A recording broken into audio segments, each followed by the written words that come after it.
first semi-final in the Dominic Smith Expert Electrical Senior Football Championship is St James against Castletown. These two sides met a couple of weeks ago, and St James are fresh from victory over Gusserane. And Adrian, how would you describe the way St James played yesterday?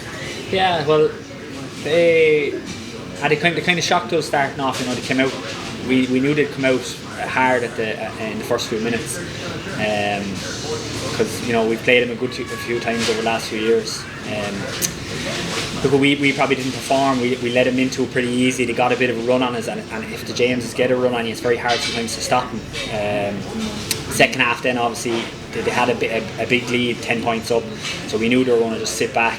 Kind of gave us a chance to kind of get at them a little bit more, but a 10-point lead, you could say we played a lot better in the second half, which we did, but they probably took the foot off the gas. But look, they're a well-drilled side, and they've plenty of experienced lads and plenty of good footballers, so look, I wouldn't put it past them to beat Castletown, even though they probably will be the underdogs, but I wouldn't put it past them to get one over on Castletown. And they often say that you need a little bit of luck on your way to getting success in this. Maybe they got a little bit of luck yesterday. There was great debate on social media about a possible penalty incident, or was it a 45? Yeah, what are your thoughts? I don't know. I've seen the rule, and I can't make heads or tails of it, so I don't know. Look, to me it was either a penalty or 45. I don't know where a 14-yard free comes out of it, but look, you need that bit of luck. I wouldn't blame the referee or umpire and like that. If you're looking for a referee decision the last second of the game to win a game, look, it wasn't good enough on our half, so look, they got that little bit of luck, and as you said, you need luck to win anything, and look, they will put it up to Castletown, and if they do beat Castletown, I wouldn't say it's because they're lucky. It'll be well deserved, because they are a good team. And before we move on to Castletown, then you played St James in round one, and they were quite impressive that night, Michael. Yeah, but there's a lot of water under the bridge since we played them. I was impressed that night with the likes of Colin Fitzgerald and young Shannon chap corner forward. When you play Ramsgrange, the team talk is nearly always the same. So you're trying to counteract Matthew, you're trying to put a man marker on Kevin O'Grady. The Barnes at the back are going to be tough and aggressive.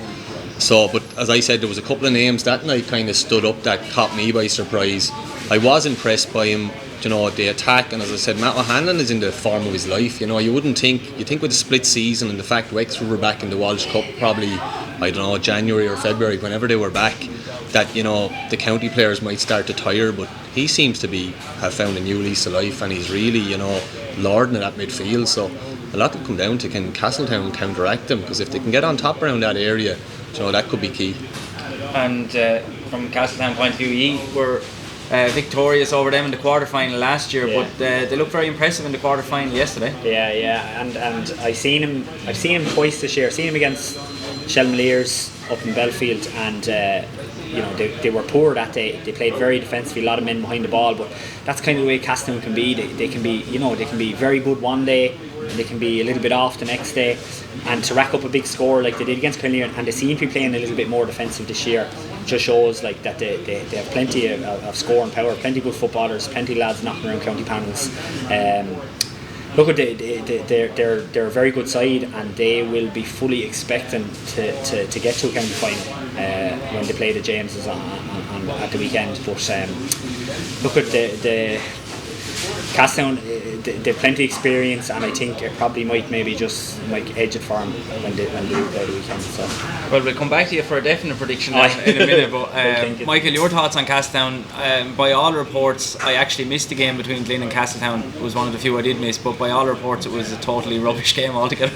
Yeah, look, I think it was Alan Ahern in the paper called it one of the worst games he ever seen, and he wasn't too far wrong. Look, we were delighted to get the win, but I was on the line that day, and just from watching it, you were nearly switching off. It was just, they went zonal on the kick out, but it's still, we got all our kick outs away short. They retreated back, we kept the ball. I think we got one score where there was 44 passes in a row, and we'd had the ball for 2.5 minutes. That's not really what the spectator wants to see when they go to watch a football match. You want turnovers, you want hits, you want collisions. You don't want one team retaining the ball for nearly 3 minutes. And there was a lot of that in that game.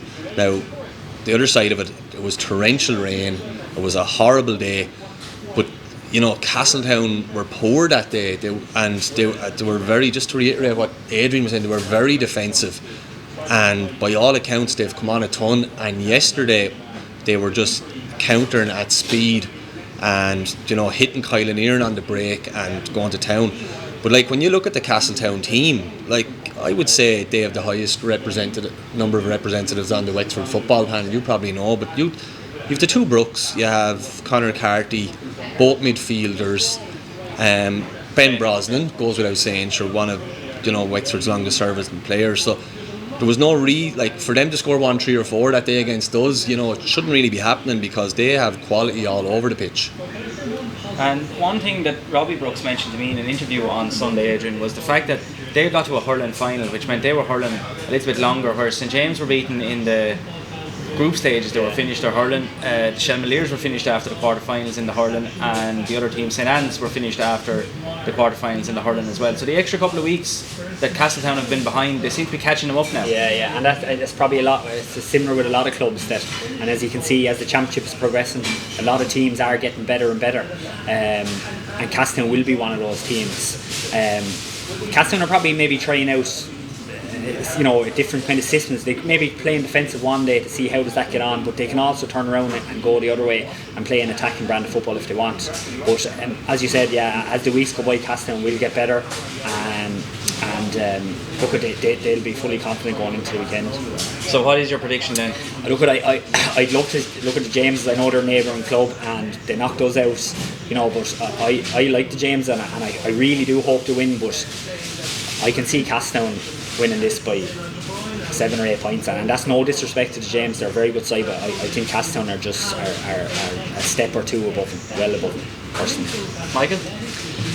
I'd agree with Adrian in that I do think Castletown will win this game. Will it be 7 or 8 points? I'm not so sure, because they're just the Jimmies. I always found it battle right till the end. You get nothing soft, and they will, you know, they'll give it everything. But you know, that result yesterday for Castletown really bodes well, and I'd say they're loving all the talk at the moment about the Shelmaliers.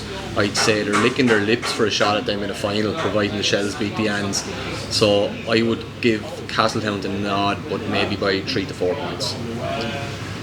Yeah, I think I went against Castletown in the quarter final, but I was seriously impressed with the way they played yesterday. I have been very, very impressed with St James across the championship as well, but I'm afraid for the St James's supporters, or maybe it'll be a good omen, we're going to have to go 3-0 for Castletown here on the panel today, and I don't think it'll be quite as large a margin as Adrian thinks. I think maybe a point or two for Castletown.